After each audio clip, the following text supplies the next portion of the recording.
એટલા ફેવરેબલ નથી. યોગેશભાઈ, આપની પાસેથી પાછળ ફરીથી જવાબ લઈશું. આ સાથે કોંગ્રેસના નેતા અને પ્રવક્તા હેમાંગભાઈ રાવલ જોડાઈ ગયા છે અને રાજકીય વિશ્લેષક શિરીષ કાશીકર પણ સ્ટુડિયોમાં હાજર છે.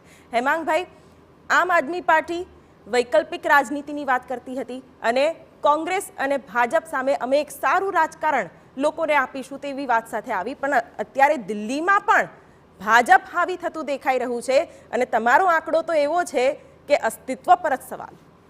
બિલકુલ તમારી વાત સાથે હું સહમત છું કે અમારે અત્યારે જે સ્ક્રીન ઉપર આંકડા દેખાઈ રહ્યા છે, આંકડાની અંદર અમે પાછળ છીએ અને અમને ખબર જ છે કે અમે પાછળ હતા જ અને રહેવાના છીએ. આવું તમને અહીંયા હું શરૂઆતથી એટલા માટે કહું છું કે આ લડાઈ જે હતી એ લડાઈ વિચારધારાની લડાઈ હતી.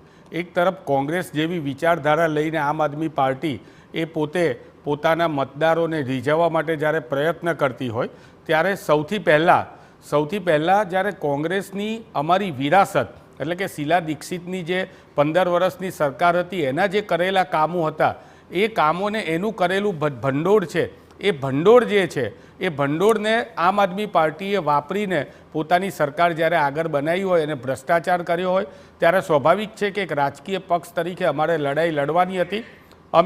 અમે પૂરી લડાઈ લડ્યા છે અને અમે એક રાજકીય પક્ષને છાજે એ રીતે લડાઈ લડ્યા છે. લડાઈ લડવામાં એટલે કે ચૂંટણી લડવાની અંદર અમે કોઈ જગ્યાએ પાછી પાની નથી કરી.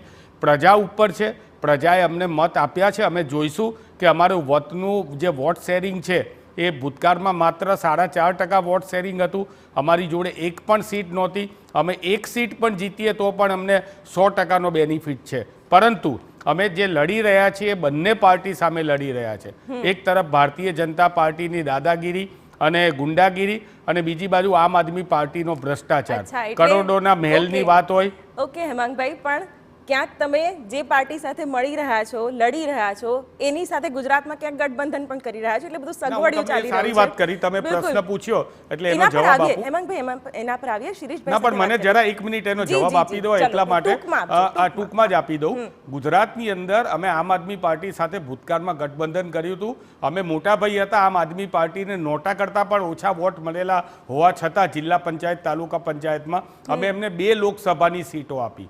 2 લોકસભાની સીટો અમે ભરૂચની સીટ આપી અને ભાવનગરની સીટ આપી, પરંતુ તેઓ જીતી ના શક્યા. સામે અમે દિલ્હીની અંદર જે છે એ અમારું વોટ શેરિંગ છેલ્લી ખાલી અમે 3 જ લોકસભા સીટ ઉપર લડ્યા હતા.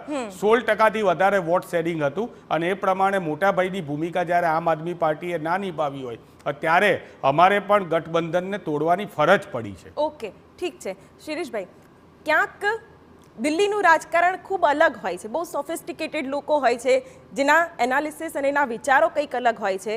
આમ આદમી પાર્ટી જેની 3 ટર્મ ગણીએ તો કેજરીવાલે લગભગ 10 વર્ષ અહીં શાસન કર્યું, ફ્રી યોજનાઓ આપી, શિક્ષણ, આરોગ્ય, આ બધા મુદ્દાઓને એમ્ફેસિસ કર્યા, પણ એની વચ્ચે આ જે પરિણામ છે એ આમ આદમી પાર્ટી માટે એક મોટી આપદા છે અને ભાજપ માટે ઘર વાપસી.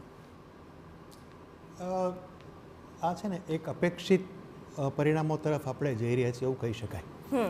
કારણ કે ફર્ગેટ એક્ઝિટ પોલ્સ એ બધું છોડી દઈએ, પણ છેલ્લા કેટલાક વર્ષોમાં જે પ્રકારની ઘટનાઓ, રાજનૈતિક ઘટનાઓ દિલ્હીમાં બની, અરવિંદ કેજરીવાલની ધરપકડ થઈ, લાંબો સમય જેલમાં રહ્યા, એમના સાથીઓ, અતિશયને બાદ કરતાં મોટાભાગના એમના સિનિયર સાથીઓ જે છે એ બધા જેલવાસ કરી આવ્યા, એની એક મનોવૈજ્ઞાનિક અસર 100% જે છે ને એ દિલ્હીના મતદારો ઉપર થઈ. કારણ કે જે મુદ્દા ઉપર, લોકપાલના મુદ્દા ઉપર આંદોલન કરીને જે લોકો સત્તામાં આવ્યા હતા એ લોકો એ મુદ્દાથી તો દૂર જતા રહ્યા, પણ ઉલટું થયું, એ લોકોને જેલવાસ કરવાનો આવ્યો અને ભ્રષ્ટાચારના કારણે જેલવાસ કરવાનો આવ્યો. આ એક બહુ મોટી, હું માનું છું કે સેટબેક હતો આમ આદમી પાર્ટી માટે. પછી બાકી બધા ફ્રીબીઝ કહો તમે કે એને જે કંઈ આપણે નામ આપીએ એ બધી દરેક પાર્ટીઓ બધી કરે છે, બરાબર છે. ભારતીય જનતા પાર્ટી પણ આવી યોજનાઓ ઘડે છે, આમ આદમી પાર્ટી પણ કરે છે ને કોંગ્રેસ પણ જ્યાં સત્તામાં છે ત્યાં એ પણ કરે છે. અત્યારે જે દર્શકો જોઈ રહ્યા છે કે ઓખલામાં 5000 મતથી ભાજપ આગળ છે, એટલે મુસ્લિમ બાહુલ્ય વિસ્તારમાં પણ ક્યાંક આપની એટલો પ્રભાવ જોવા નથી મળ્યો. નહીં, જો એક વસ્તુને સમજી લઈએ, દિલ્હી છે ને આમ જોઈએ ને તો એની ઓકાત એક બહુ મોટી મહાનગરપાલિકાથી વધારે નથી, રાઈટ? અને એકચ્યુઅલી એ મહાનગરપાલિકા જ છે, બરાબર. પણ હવે શું છે કે એ દિલ્હી એટલે દેશની રાજધાની છે, એક લાંબો સમય સુધી જે છે એ યુનિયન ટેરેટરી રહી, એમાંથી પણ પછી એને રાજ્યનો દરજ્જો મળ્યો છે. તમે જો દિલ્હી ગયા હશો તો ત્યાં જગ્યાએ જગ્યાએ જોયું હશે Delhi NCR, Delhi national capital region, right? ઘણો બધો મોટો